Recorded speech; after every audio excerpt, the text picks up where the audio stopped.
Carrie by Theodore Dreiser.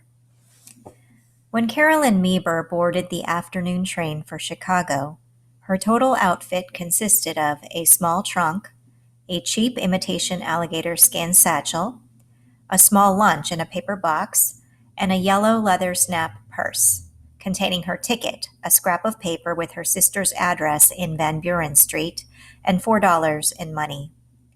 It was in August 1889. She was 18 years of age, bright, timid, and full of the illusions of ignorance and youth. Whatever touch of regret at parting characterized her thoughts, it was certainly not for advantages now being given up. A gush of tears at her mother's farewell kiss, a touch in her throat when the cars clacked by the flour mill where her father worked by the day, a pathetic sigh as the familiar green environs of the village passed in review, and the threads which bound her so lightly to girlhood and home were irretrievably broken. To be sure, there was always the next station where one might descend and return. There was the great city, bound more closely by these very trains which came up daily. Columbia City was not so very far away, even once she was in Chicago. What, pray, is a few hours, a few hundred miles? She looked at the little slip bearing her sister's address and wondered. She gazed at the green landscape, now passing in swift review, until her swifter thoughts replaced its impression with vague conjectures of what Chicago might be. When a girl leaves her home at 18, she does one of two things.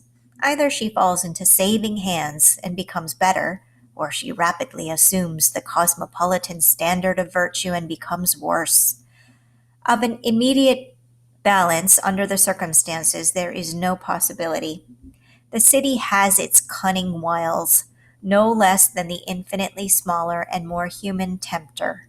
There are large forces which allure with all the soulfulness of expression possible in the most cultured human. The gleam of 1,000 lights is often as effective as the persuasive light in a wooing and fascinating eye. Half the undoing of the unsophisticated and natural mind is accomplished by forces wholly superhuman. A blare of sound, a roar of life, a vast array of human hives appeal to the astonished senses in equivocal terms. Without a counselor at hand to whisper cautious interpretations, what falsehoods may not these things breathe into the unguarded ear? Unrecognized for what they are, their beauty, like music, too often relaxes, then weakens, then perverts the simpler human perceptions. Caroline, or Sister Carrie as she had been half affectionately termed by the family, was possessed of a mind rudimentary in its power of observation and analysis. Self-interest with her was high but not strong. It was nevertheless her guiding characteristic, warm with the fancies of youth, pretty with the insipid prettiness of the formative period, possessed of a figure promising eventual shapeliness, and an eye alight with certain native intelligence. She was a fair example of the middle American class, 2 generations removed from the emigrant. Books were beyond her interest, knowledge a sealed book.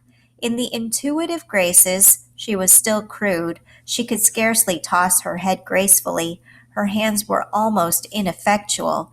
The feet, though small, were set flatly, and yet she was interested in her charms, quick to understand the keener pleasures of life, ambitious to gain in material things. A half-equipped little knight she was, venturing to reconnoiter the mysterious city and dreaming wild dreams of some vague, far-off supremacy which should make it prey and subject, the proper penitent groveling at a woman's slipper. "That," said a voice in her ear, "is one of the prettiest little resorts in Wisconsin." "Is it?" she answered nervously. The train was just pulling out of Waukesha. For some time she had been conscious of a man behind. She felt him observing her mass of hair. He had been fidgeting, and with natural intuition she felt a certain interest growing in that quarter.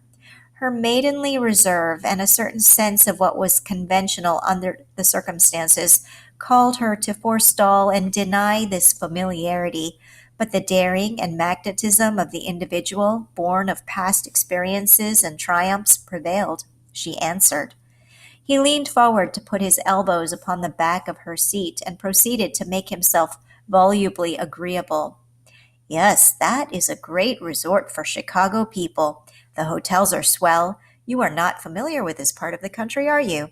Oh, yes, I am, answered Carrie. That is, I live in Columbia City. I've never been through here, though. And so this is your first visit to Chicago, he observed. All the time she was conscious of certain features out of the side of her eye. Flush, colorful cheeks, a light mustache, a gray fedora hat. She now turned and looked upon him in full, the instincts of self-protection and coquetry mingling confusedly in her brain. I didn't say that, she said. Oh, he answered in a very pleasing way, with an assumed air of mistake. I thought you did.